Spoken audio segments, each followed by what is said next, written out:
Hello everyone. हमारा next museum specimen है जिसके बारे में हम अभी बात करेंगे, वो है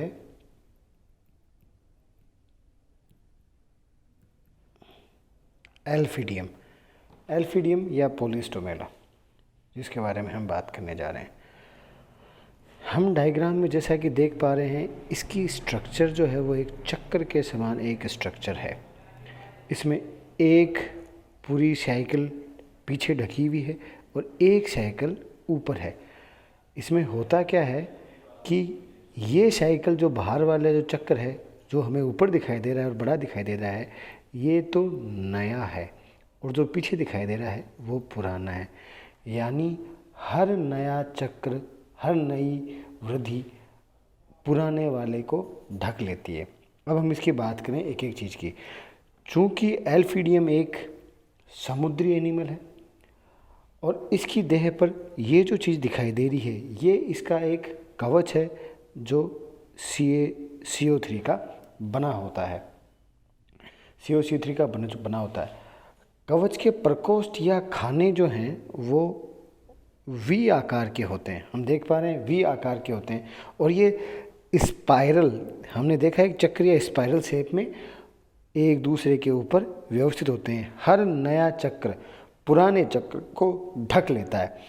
इस चक्कर में जो इसका प्रथम प्रकोष्ठ होता है, जो कि जहाँ से शुरू होता है, ये प्रथम है, इसे इनिशियल चेम्बर या प्रोलोकुलम कहा जाता है।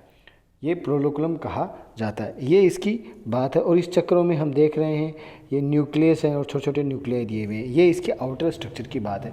ये भी माइक्रोस्कोपिक एनिमल है, हम देखेंगे इसको भी, ये भी हमें माइक्रोस्कोप से ही दिखाई दे पाएगा। ये हमारे पोलिस्टोमेला के स्ट्रक्चर की बात हुई। अब हम इसके बात करते हैं इसके क्लासिफिकेशन की। तो क्लासिफिकेशन में फाइलम प्रोटोजोआ दैट मीन्स एकोसिकीय है, माइक्रोस्कोपिक है। क्लास की बात करें, क्लास सार्कोडिना या राइजोपोडा, तो गमन व पोषण कूटपाद के द्वारा होता है, जैसा हमने पहले अमीबा में भी देखा है। ऑर्डर फोरामिनीफेरा यानी देह पर कवच पाया जाता है, और कवच जो होता है वो CaCO3 का बना होता है। और जिन्हें हम जानते हैं पोलिस्टोमेला या एल्फिडियम, ये इसका क्लासिफिकेशन है।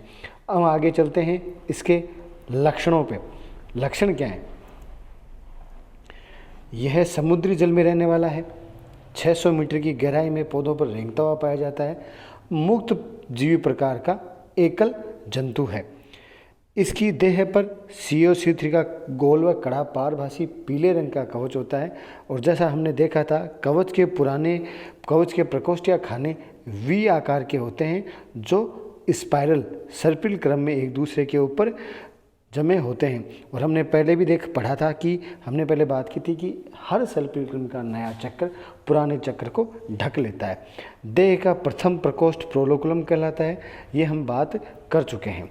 नए की आगे की बात करते हैं।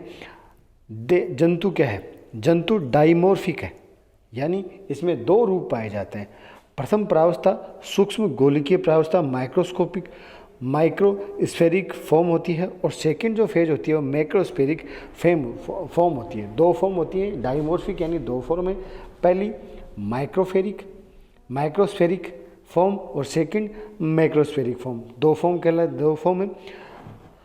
नेक्स्ट की बात करें, सूक्ष्म गोलकीय प्रारूप में जंतु प्रोलोकुलम छोटा होता है। कोशिका द्रव्य में अनेक केंद्रक उपस्थित होते हैं। हमने पहले भी देखा था कि छोटे छोटे न्यूक्लियाई, खूब से न्यूक्लियाई इसके डायग्राम में पाए जाते हैं। प्राणी समभोजी प्रकार का पोषण होता है। आहार में ये डाइटम, शैवाल, प्रोटोजोआ व सूक्ष्म क्रस्टेशियन अधिक होते हैं। सूक्ष्म गोलकीय प्रारूप में अलैंगिक विधि से जनन होता है इसमें, और दीर्घ गोलकीय प्रारूप उत्पन्न होते हैं। नेक्स्ट की बात करें तो इसमें पीढ़ी एकांतरण पाया जाता है, यानी लैंगिक और अलैंगिक दोनों विधियां इसमें पाई जाती हैं। इसके कवच समुद्र तल पर एकत्रित हो जाते हैं और ऊज या पंख का निर्माण करते हैं। हम आगे नेक्स्ट वाला जब स्पेसिमेन, हमारा टाइप स्पेसिमेन देखेंगे या म्यूजियम स्पेसिमेन देखेंगे फोरामिनी सेल्स, तो हम उसकी बात करेंगे कि कैसे प्रोटोजोन्स जिनपे समुद्री होते हैं, जिन पे कैल्शियम कार्बोनेट का कवच होता है, वो जो जब उनकी मृत्यु हो जाती है तो वो नीचे इकट्ठे होते रहते हैं और एक तरीके का एक सेल, एक ऊज या पंख बन जाता है, जिसे हम जो हम फोरामिनिफेरा सेल्स की सहायता से बनते हैं। तो ये हमने बात कर ली एल्फीडियम या पॉलीस्टोमेला की। हमें इसको भी बना लेना है और इसको याद भी कर लेना है। याद हमें इसी फॉर्मेट में करना है कि हम डायग्राम, क्लासिफिकेशन और कमेंट्स या करेक्टर्स, इन तीनों चीज़ों को हम याद कर पाएँ और इसके मुख्य जो करेक्टर्स हमने बात की है उन सबको हम याद कर लें। और जब भी हमारी कॉलेज स्टार्ट होंगी तो हम माइक्रोस्कोप में इसकी स्लाइड के द्वारा हम इसको पहचानेंगे भी और देखेंगे। नेक्स्ट वीडियो में हम नए एनिमल के साथ आएंगे। थैंक्स।